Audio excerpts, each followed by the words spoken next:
Hello. So what we'll try today is to remove the buttons from the HVAC system.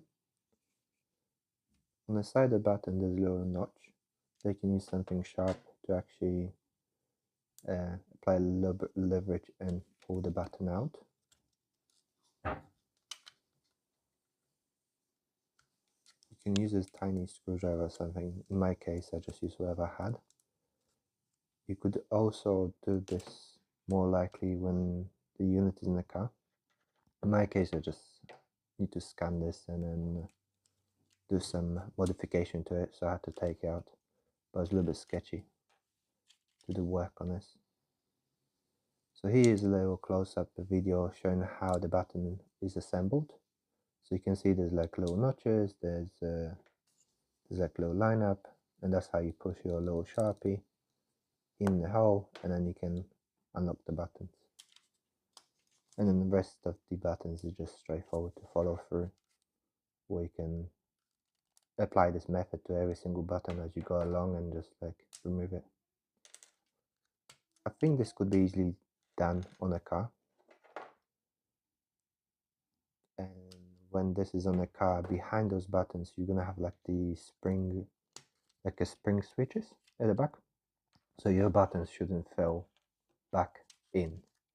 But it might be a little bit tricky maybe to actually pull the buttons out, but I don't think so they're gonna be a problem. So that means if you ever get like a set of replaceable buttons, you could just literally do in a car. And I've seen some sets being sold online. They can just go and refresh your buttons so they're no longer yellow.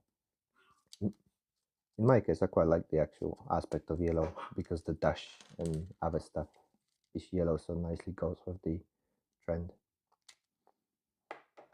But as you can see, is that the actual removal of the buttons is straightforward.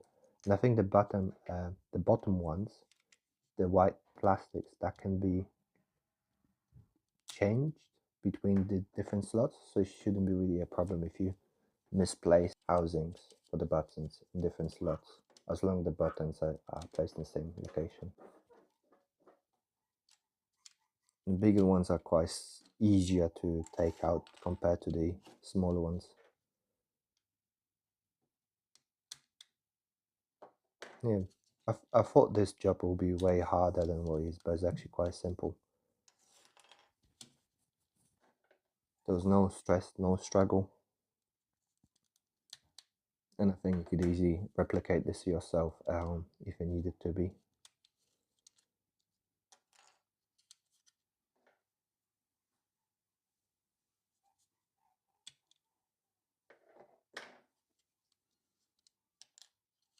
And that's pretty much job done.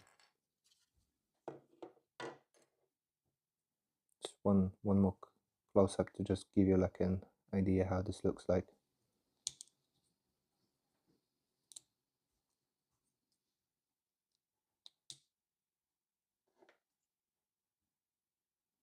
But you need to use something sharp or sharper to actually push the little tag away. Yeah, that's a quick look of the housing, front and rear, and that's done. Thank you for watching, and then do the normal stuff, like, subscribe, and see you next time. Have a good one. Take care. Bye.